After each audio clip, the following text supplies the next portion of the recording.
AI is an amplifier, so when your basic is not in order and you put automations or workflows towards that, you just amplify garbage. So then through the consulting, we make sure that like your funnel is okay, your target audience is well targeted, and then Fabio's there to do the whole backend and amplify everything.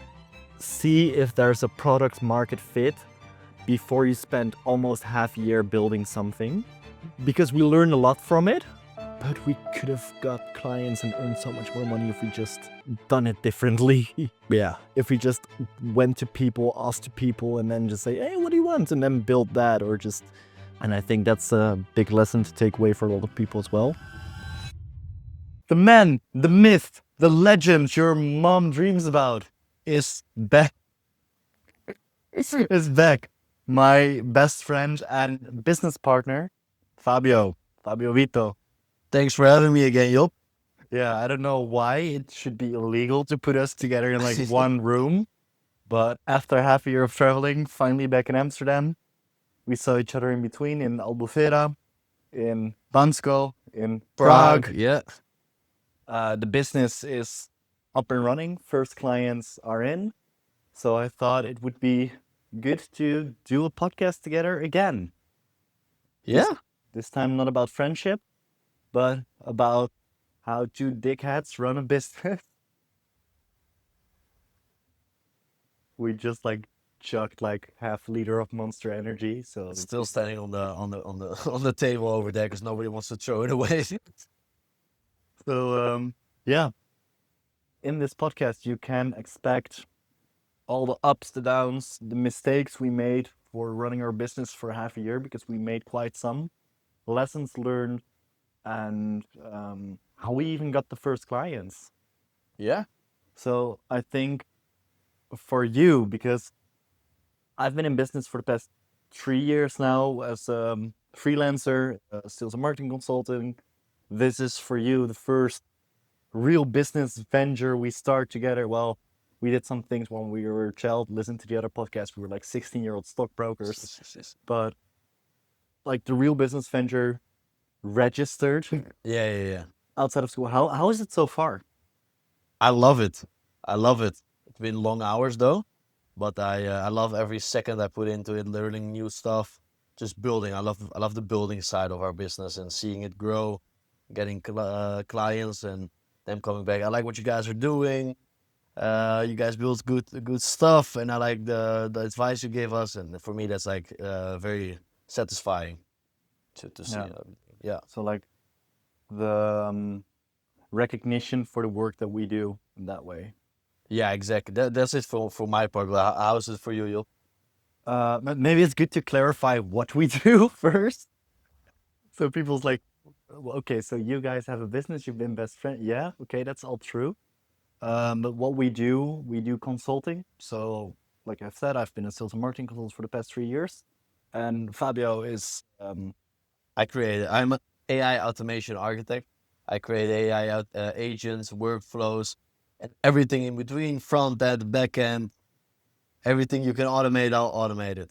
so that we build custom automations, we sell the custom automations, and we do consulting to make sure, like AI is an amplifier. So garbage in is garbage out. That's what I always say to clients. That's what I always say in general. That's the same with people. If you hang around with garbage people, you probably become one of them. Take 5 pancakes, you're the 6th. You know, that's the easy part. Yeah. But AI is an amplifier. So when your basic is not in order and you put automations or workflows towards that, you just amplify garbage. So then through the consulting, we make sure that like your funnel is okay, your target audience is well targeted, your positioning is all right, your offer is good in a way that it actually sells. We can give some sales consulting so you actually know how to sell if people come and call. And then Fabio's there to do the whole backend and amplify everything. And then back to the question Yes. is, how was it for me Yes. so far? Fun. Just like the past 3 years have been really cool. Especially since like I literally lived my dream life. Mm-hmm. I moved to an apartment in Amsterdam, which was a dream since I was Beautiful 16. right there. It's beautiful. It's like you see building in the back. And that was a dream since I was 16. And then after that, I was able, after living here for half a year, I was able to travel for half a year. And now I'm going to live full time from a suitcase, like a real homeless guy with a laptop and Wi-Fi. Exactly. Um, so yeah, that's been really fun, the whole sales career and the whole remote job career. But I think the thing that we talked about that yesterday, the thing that's the most fun is that I can do it with you, Yeah. because it wouldn't be the same to build my business, to build our business, if it wasn't with you. Yeah. So how is that for you actually to Yeah, I mean, of course, sometimes I get like tired of you because joking, joking. No, you're not. Every 1 hour I get a voice memo. Oh, Fabio, can you build this for me? I like this now. I saw a video on it. Can you build this for me as well? And like, fuck you off. Yes. But no, it's a healthy business and personal relationship. But I really love it. Like the amount we travel together, being in Portugal, for example, together, which was amazing. Meeting all these people and everybody coming up to us like, I like you guys together. You're like a married couple, you know. And I like how you guys are working together. And I mean, by myself, I can be fun too, and you can be fun by yourself. But together, we're like an amazing team. You know, that's what I love to see what comes from that. But I have a question with that, because like you're doing business with this chaotic ADHD person who always comes up with new ideas. And how do you filter that? But I'm honestly curious about that, because I just shoot ideas through your head a lot. And we're also working on prioritizing in the business. Maybe it's nice to dive into that after this. But how do you filter that? Because sometimes you wake up with like 5 voice messages of me about things that are shit, about the things that you build, about things, about new ideas. And then I forget, and then I say, "Good morning, my darling. How are you?" Exactly. Yeah, exactly.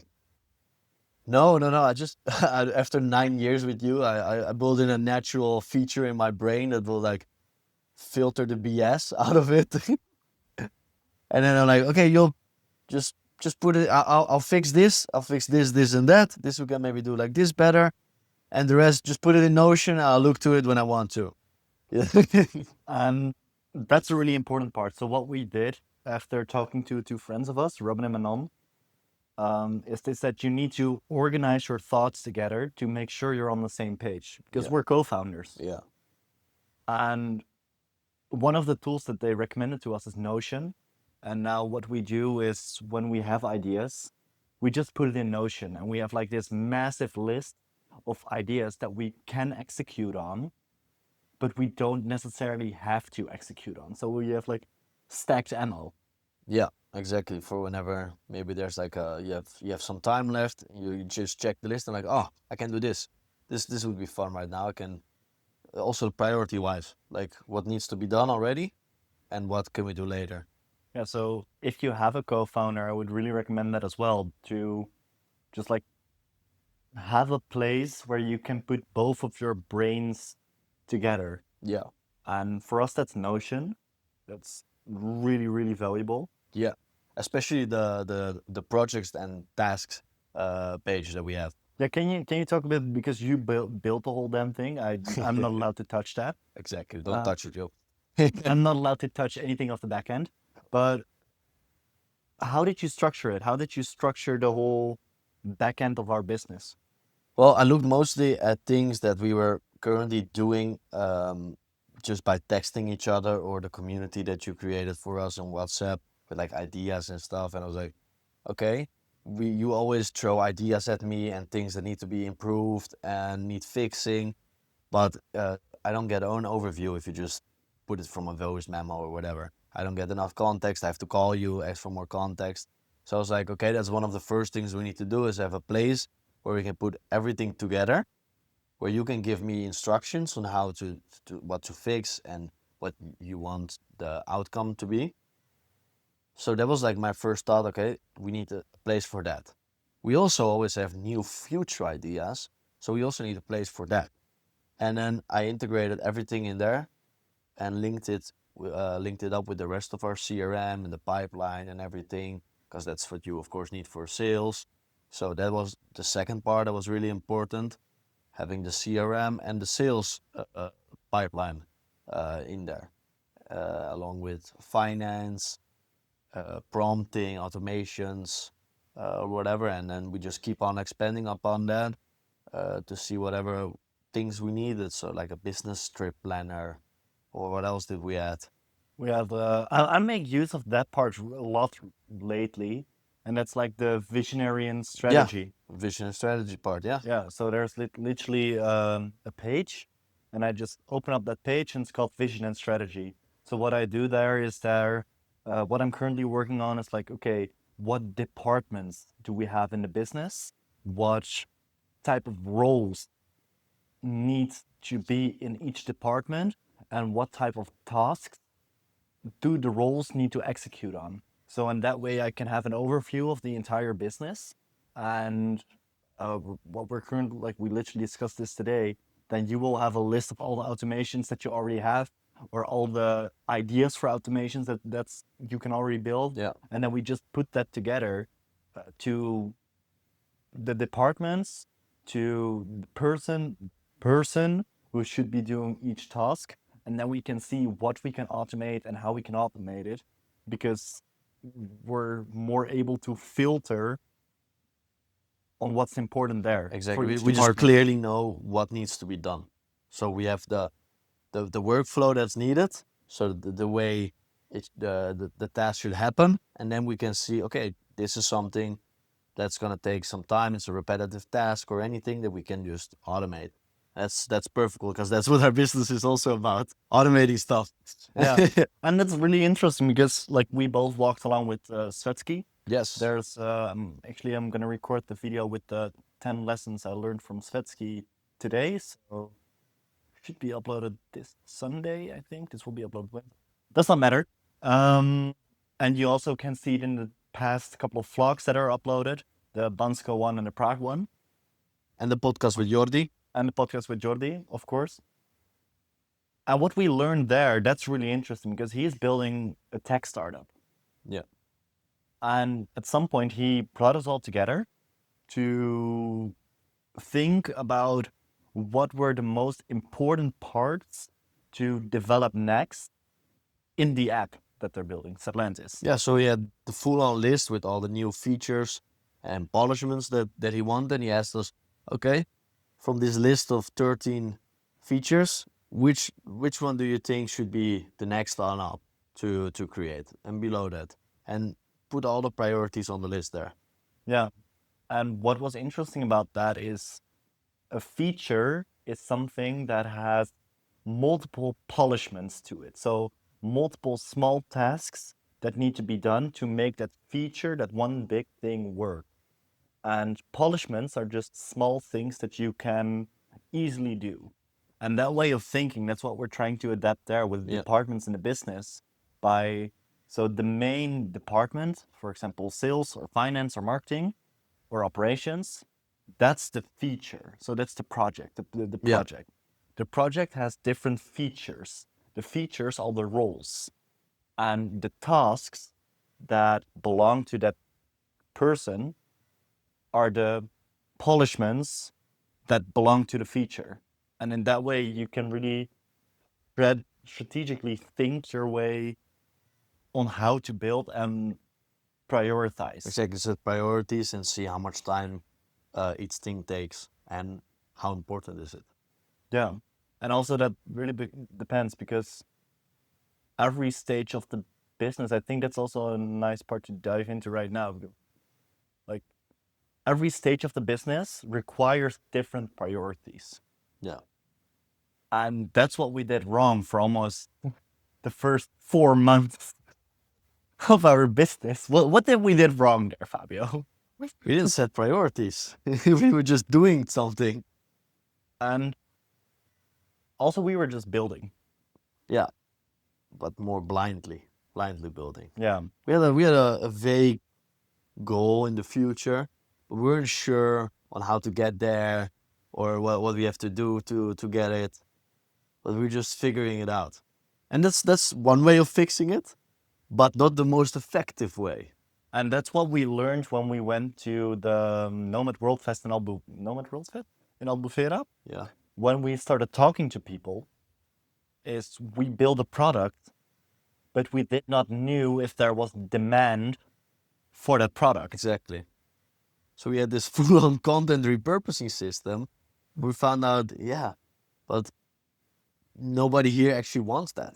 It was just Job who wanted that. So now we have a personalized content repurposing system for Job. So that's fine. But then other people didn't want it. I mean, else I would pay like 8K for that or something. Yeah, So, definitely. and now I'll let Fabio build it. It's perfect. Should back charge you for that, you know? I give you 50% of the company. Fuck off.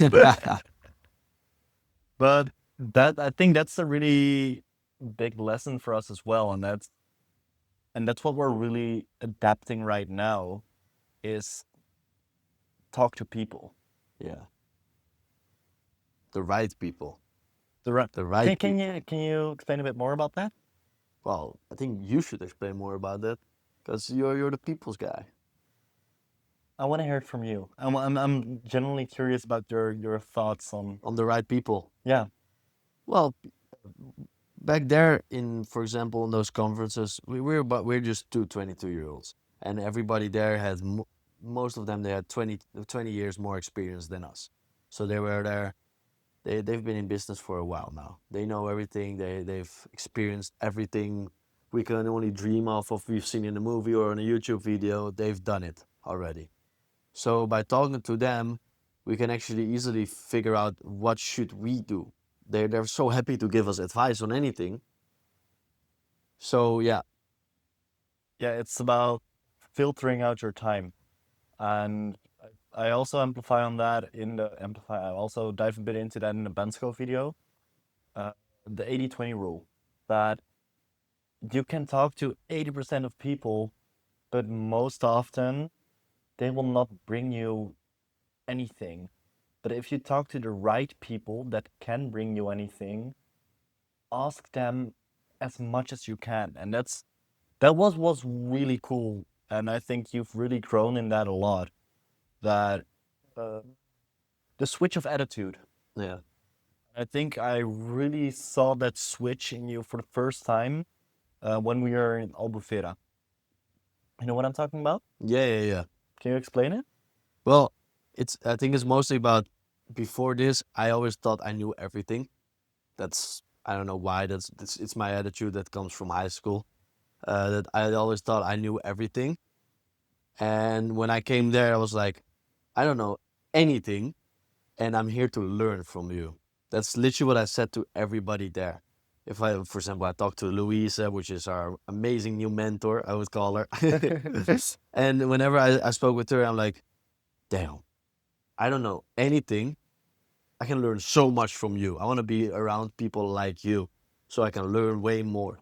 And I think that attitude switch has already paid back. It has been only a month, and I'm already seeing like more results from that. Like, okay, I'm learning way more than I would have if I stuck to my old mentality there. Yeah, and also I think maybe it's interesting to dive into the part of people in general. People, surroundings, environment. How did you experience that environmental change? How was that for you? Because for me, I know the first time I went to Lisbon as a nomad, and after nomading for half a year right now, and putting myself in certain rooms, having certain conversations with people, like it shifted my mindset a lot. But for you, it was the first time Yeah, at the Nomad conference to be with people who are wired a bit differently. Yeah. Let's put it like that. yeah. More personal growth wise, more business wise, more. Just a bunch of entrepreneurs, yeah. For some reason, well, it felt very natural. I could adapt very easily to the environment, but I liked it way more because of the people are so different than I'm used to be around. And I really wanted that change of environment, because I want to grow. And if I stay in the same environment, I'm not going to grow. It's like with the sharks, if you put a shark in a shark tank that's 3 meters, the shark's not going to grow more than 3 meters. But if you put it in the ocean, it can grow up to 12 meters, you know? No, I did not, but now I know. And what's also really interesting about that is that, well, what I'm interested in is how do you adapt to it right now? Because you're not gonna nomad for now. You're gonna stay in Amsterdam. Like I'm gonna go away in a week, and then I will be away until Whenever we see again. whenever you see me again. Um, but you stay here at the current moment. Like, how are you? How are you gonna deal with that without me being here, of course, but also with still being in your old surroundings while also experience the new world, the new surroundings. Yeah. Well, the thing that what I've been doing with you lately is that we go to those meetups, which the last one we went to was really nice. It's really cool meeting those people, and I'm planning to do that more. Of course, also when you're not here, because otherwise I would just stick with the same environment again. And yeah, yeah, for me, going more to those. Of course, also going on to more conferences with our next partnership. Um, so yeah, and mostly that. Uh, yeah, Maybe we did not even talk about this, but maybe it's good for you to just join a co-working in Amsterdam. maybe. Yeah, could be. Yeah, Just join a co-working. Then you can leave the house of your girlfriend and say, "Ciao, I'm gonna work." Then you just go to office and be back somewhere at midnight. probably. Your girlfriend's gonna hate me even more when she watches this back. Because that raises to the next part. Like, I am homeless, but how is it to do business with a homeless person? Like, of course, like I have Airbnbs and stuff, but you know, And sometimes it's difficult to find you. No, we always figure out a way with time zones and everything. And I also like the quietness sometimes, so I can just do my own things without you calling me, being able to call me the whole time. well, especially like when I'm in Southeast Asia, I just call you up in the morning, and when it's your evening, I'm sleeping. Yeah, So I think that's for you the nice part. yeah, it's perfect. But what you that was so funny that when I was in Bali, we were just built. Then we were in the building phase, so I always had shit to give to Fabio Yeah, because there was always something wrong with the automation. Lesson of that to go a bit back there. Um, see if there's a product market fit before you spend almost half a year building something,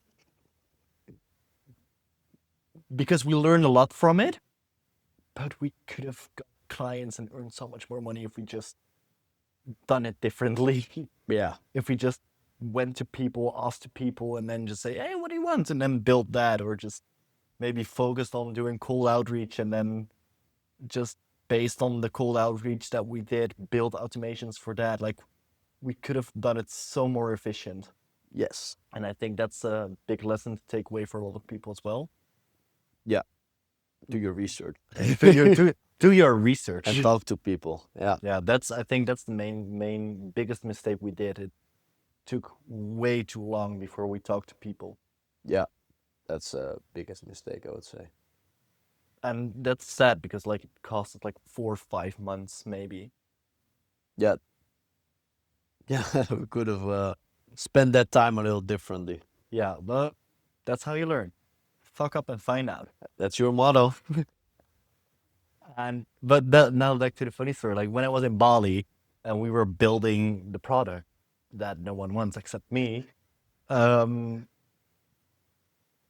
fucking 400 modules. But I used to like skim through the whole thing and like tested it, and then I would send Fabio like voice notes.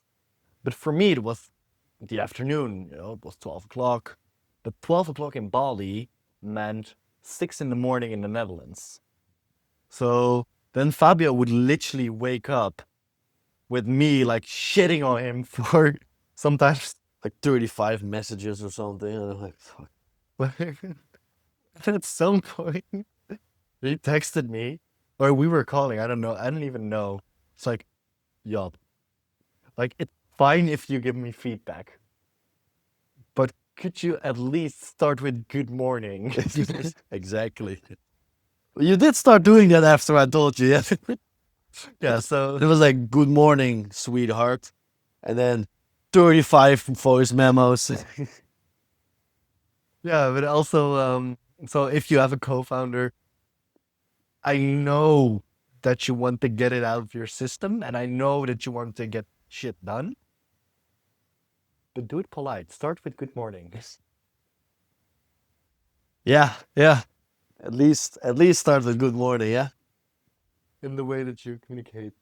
So what's for you the biggest shift or the biggest thing that changed for you since we started doing all of this? For me, a lot of discipline and making sure things get done. What do you mean Uh, by that? so what I mean by that, I used to maybe I used to stop whenever I couldn't figure it out after 2 tries. And now I just keep on going. Maybe I try 10, 20, 30 times, how many ever times it needs to be done, to get it done, you know? That's what I tell you, like I'll always figure it out no matter what. That's my mind shift right now. That's my mindset right now. If I can't figure it out, that's not me. That's not me. I will always find a way to figure it out. Always. Where there's a will, there's a way, you know? Yeah. And that's for me, that's what I've been pursuing with every single automation. Like I'm not a coder or anything. Like I'm learning everything as well.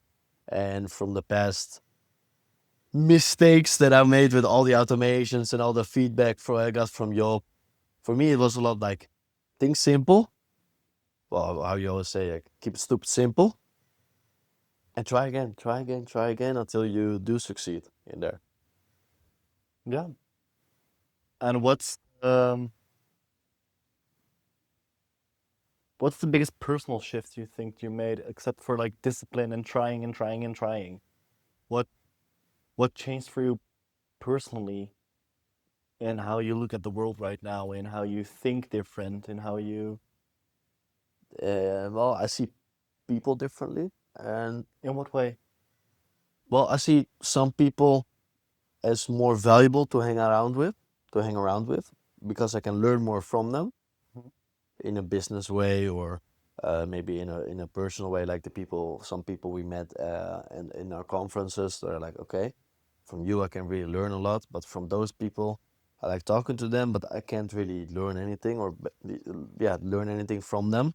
So I'm gonna spend my time more with the people I can learn something from.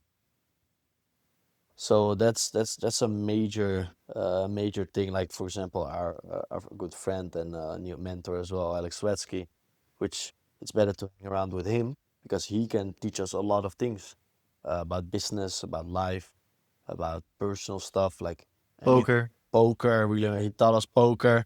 Won my first game. Lost my first money. Yes, it's better in my pocket. Well, in the end, we share a bank account, so it's fine. Yeah, yeah. Well, what about you, Job? What about me? Yeah. What have you learned the most? For me, it's how I need to communicate with you. Um, and to dive a bit deeper into that is that I need to be more specific in what I ask of you. So I can say, Fabio, build me this. But then you say, okay, but what exactly does the outcome need to be? For example, we were thinking about and also creating an email marketing automation right now. Yeah. And then I said, Fabio, create me an email marketing automation and need to write newsletters. But that's really broad. Yeah. But when you are more specific into that, like Fabio, create me an email automation newsletter that dives into the topics that we talk about through our business, through the copywriting structure, proof, promise, plan in the hook, and also list steps and stories to retain the audience, and then end in a CTA, it's way more structured. And this is just a copywriting structure that like on the spot comes up. It's way more structured than give me an email newsletter agent. Exactly. And also that when you do copywriting, you also have a concept. So then you need to integrate in that agent a concept feature that does, okay, what is the clue of this email? So what's the main message? What's the core concept that we're trying to come across? For example, I'm doing copywriting for a coach right now, and he sells dropship courses. And for the target audience, the main pain point that they have is they hate their job. They hate their 9 to 5. So then the core concept is you hate your 9 to 5. So everything in that newsletter needs to be around you hate your 9 to 5. But then you also have the metaphor to frame around the concept. So then I need to talk to Fabio. Okay, we have these topics. These topics have those concepts. Those concepts need to be framed in a unique metaphor. For example, you sitting in your 9 to 5 right now is like you're sitting in a cage in the zoo.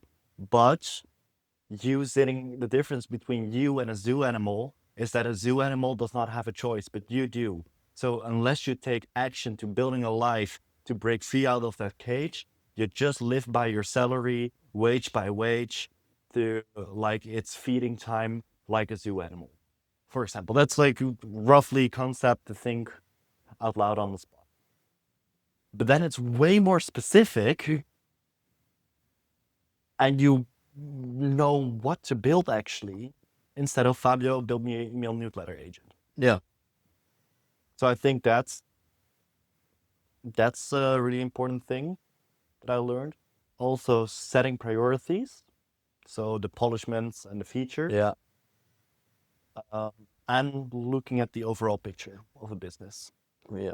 Not just the next step, but the next, and the next step. Yeah, and that's. I think I'm doing quite good at improving in that, if I might say so. Yeah, because- definitely. You currently think 2 steps ahead instead of just this step Yeah, like you used to before. So I see a lot of improvement in there as well. yeah. Now it's like so. My part of the business is more of course, like sales and marketing, because that's what I do, but also more of the vision of the company. Where do we go towards, and how do we go there? So literally, like, I don't like to say leading the ship, because we literally do it together. Yeah. And I couldn't do it without you. Yeah. And I need all your feedback. For example, with the departments that we're setting up, I need you to see what we can automate in those departments and what needs to be the most yeah, logical. definitely. But it's up to me to set up the frame of the departments to make sure what we can automate, and then we prioritize together. Yeah. So in that way, maybe like building the frame of the ship so we can sail it together Yeah, sure. or something. Yeah, So I don't like the way of we lead it together. exactly. You steer the ship. We steer the ship. So I think that's something I'm currently working on, and it's quite a challenge. It's quite hard. For you, Mr. Chaotic. Oh man, fucking hell! I'm really chaotic by nature, so it's It's fun to see you plan things. and I'm so good at it. Well, a lot better than a year ago. So yeah. Wait, can you tell how it went a year ago? What time should we meet? Yeah, we'll see then. Yeah. Like what am I gonna do with that? Yeah, what time are we gonna meet? Yeah, we'll see. We'll see. We'll see. Yeah, so that's something. It's hard work. But it's also a lot of fun. Yeah, no, but it's good to see now the overall picture of our journey, with all the people we've met in between our last podcast and this one. That a lot of people actually. That's literally how we learned the most. Yeah, From all the people we met on our journeys. and I think that's most important that brought you the most, but also what brought me the most in the past half year that I was away. As ironic as it sounds, because I was away, but it show up. Yeah. Show up, be in the place, show your face, and take action, of course. Yeah, true. And I think we demonstrated all of that very well on our conferences.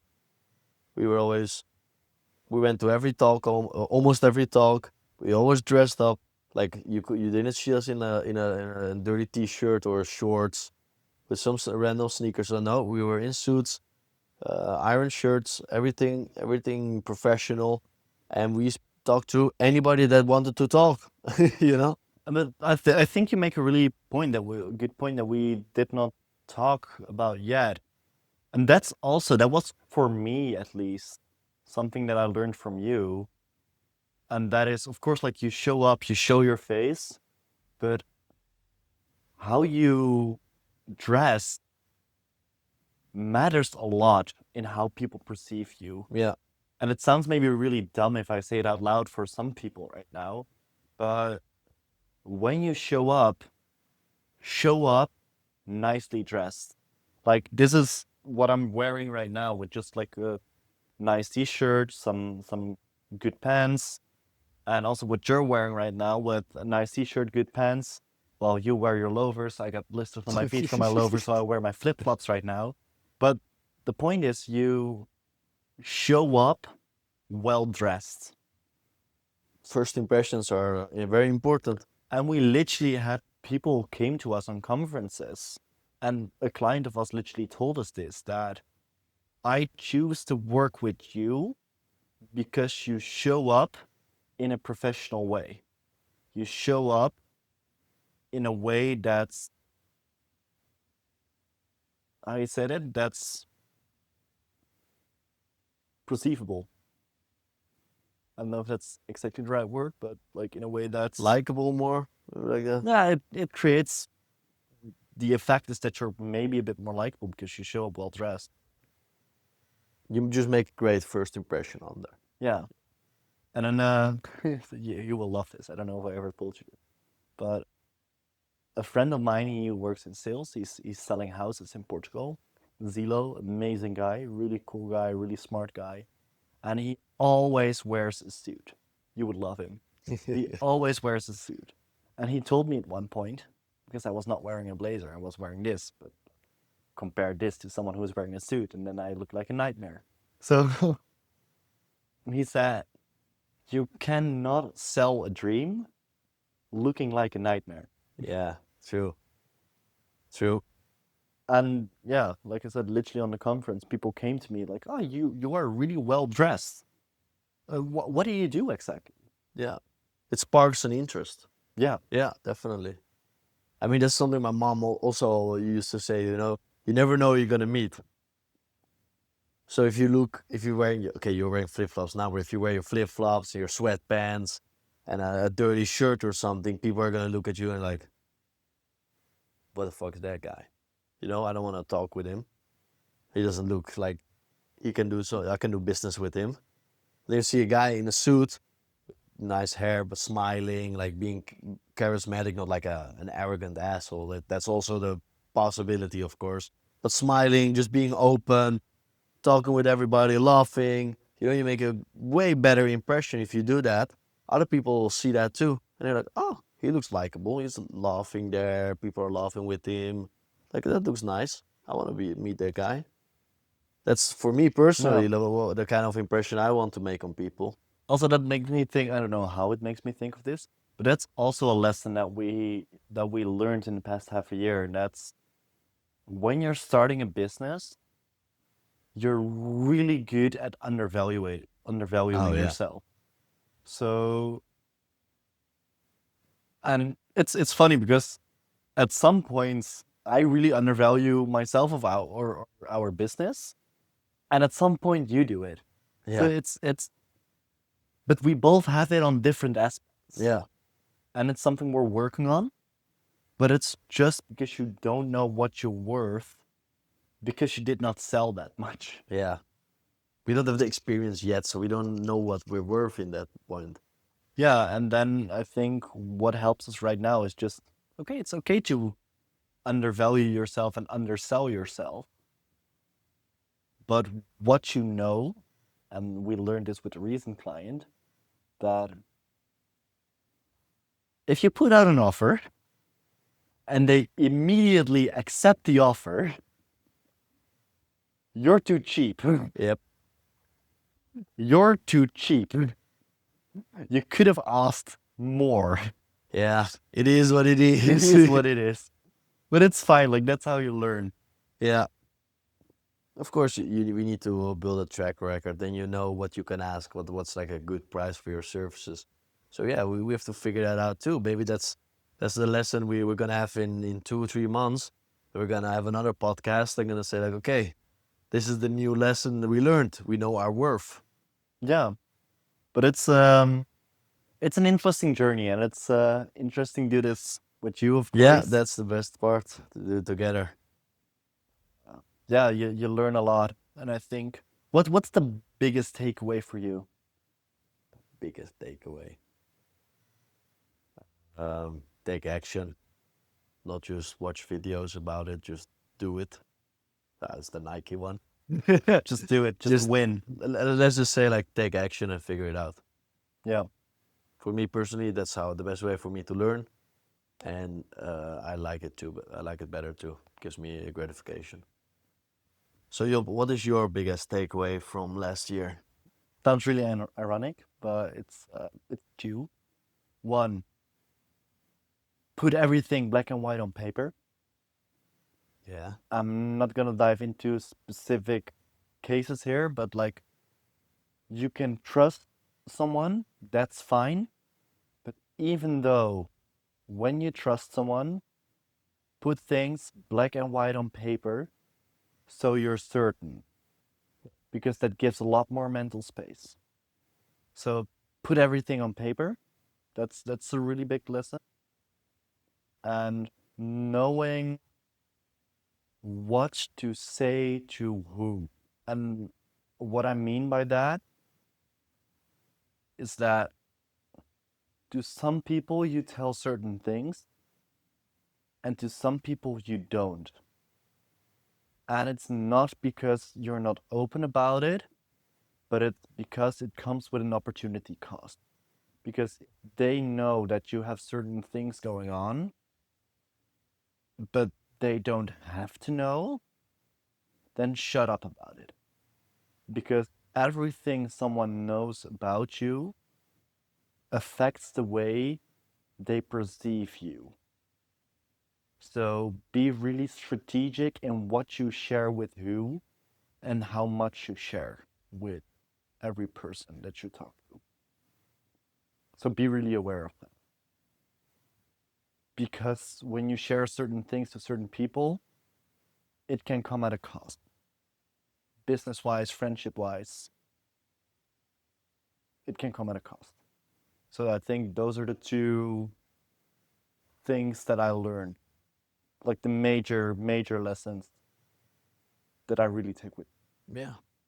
No, good reflection. I think you know exactly what case I'm talking about here, but like, exactly. Yeah, it's not for camera, because that's not something you need to know. Yeah. So I think that's all the lessons from last half year. Yeah. If you put two best friends and let them create a business together, because 9 years of friendship plus different skill sets that are beneficial to each other equals Marriage. No, that's a business, of course. A good running business. a good running business. Left brain, right brain. We got it. There you go. All right.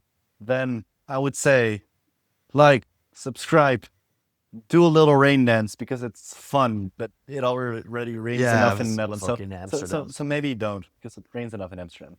Well, that's your problem. I'm going to leave it alone. But so do a little rain dance. And I will leave our links into the description, because you have an open source Instagram account right now. just an open Instagram account. An open yeah. Instagram account right now. Open source. It's not fucking AI, but Yes. an open Instagram account where you will see all kinds of trials on how we can automate posting or anything, maybe, or Yeah, we'll do some just some some AI posts and Just- some traveling posts, of course. yeah, some fun stuff. And well, I always put my links down below, so that's fine. And then I would say Ciao, ciao. ciao.